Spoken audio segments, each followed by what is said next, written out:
혹시 지금 이어폰을 끼고 계시다면 제가 말하는 소리가 잘 들리실까요? 네, 방금 소리가 좀 작아지는 것을 느끼셨을 텐데 어느 날 갑자기 세상이 조금 조용해진다면 어떤 느낌일까요? 늘 대화하던 가족의 목소리가 조금 작아지고 음악 소리가 작아진다면 어떨까요? 오늘은 유전적 요인이나 환경적 원인에 따라 갑작스레 난청이 생기고 후천적으로 청각 장애를 갖게 되는 경우에 대해 이야기해 보려고 합니다. 후천적 난청은 태어날 때부터 있던 선천적 난청과 달리 시간이 지나면서 발생하는 난청을 의미합니다. 이 난청은 나이와 상관없이 누구에게나 찾아올 수 있으며 종종 경고 없이 서서히 다가옵니다. 저희 센터에서도 20대의 두 자매는 모두 음주나 흡연, 큰 소리에 노출된 적이 없으나 10대 후반부터 서서히 난청이 진행되어 보청기를 착용하게 된 사례가 있습니다. 또한 태어날 때는 정상 청력이었지만 전정수도관 확장증으로 인해 서서히 청력이 소실되는 경우도 있었으며 아버지가 7살 때 난청을 갖게 됐는데 그 자녀도 나중에 7살이 되었을 때 난청을 갖게 된 경우도 있었습니다. 난청의 50%는 유전적인 요인이라고 하는데요. 이러한 사례는 생각보다 흔하게 발생합니다. 최근 국내 대학병원의 이비인후과 교수 연구팀에서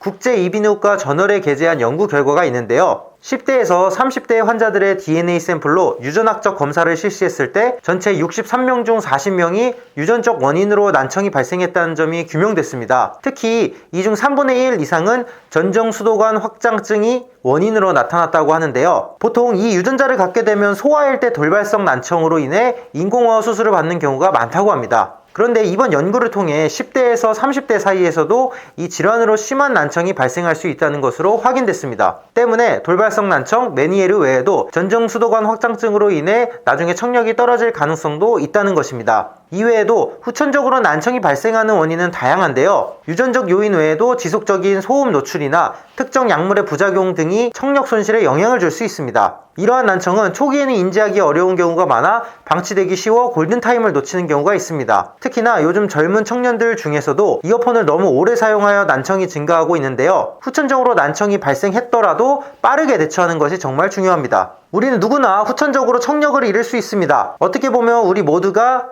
예비 장애인인 거죠. 때문에 정기적인 청력 관리를 통해 건강한 청력을 지키는 것이 중요합니다. 이미 난청이 진행된 경우라면 보청기나 청각 재활을 통해 일상생활에 불편이 없도록 관리하는 것이 좋으며 진심보청기에서는 40일 동안 2가지 브랜드를 체험하면서 개인의 청력 상태에 맞는 맞춤형 상담과 피팅을 제공하고 있으니 도움이 필요하시다면 언제든지 방문해주세요. 진심!